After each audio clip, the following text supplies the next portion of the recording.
حدیث سنانے لگا ہوں، اللہ کرے آپ کو یاد رہ جائے، اللہ کرے آپ کو یاد رہے۔ مشکات کی حدیث ہے، بڑے خوبصورت لفظ ہیں۔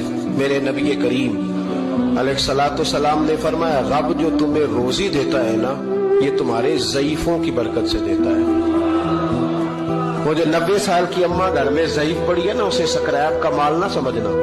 تیرے اوپر جو خدا کا کرم برس رہا ہے تو اس بوڑھی کی وجہ سے برس رہا ہے، اس بوڑھی کی وجہ سے برس رہا ہے۔ اور نبی کریم علیہ الصلوۃ والسلام نے ارشاد فرمایا، سن اور یاد رکھ، فرمایا رب تم سے ناراض ہوتا ہے، وہ بارشیں روکنا چاہتا ہے، تمہیں قحط میں مبتلا کرنا چاہتا ہے، لیکن تمہارے ضعیفوں کے سبب تمہیں بارشیں عطا کر دیتا ہے، تمہارے کمزوروں کی۔ اس کمزور سے کوئی بیمار بھی مراد لیا جا سکتا ہے، عورت اور بچی بھی مراد لی جا سکتی ہے، بوڑھے لوگ بھی مراد لی ہیں شارحین حدیث، ان کے سبب سے اللہ تم پر بارشیں برساتا ہے۔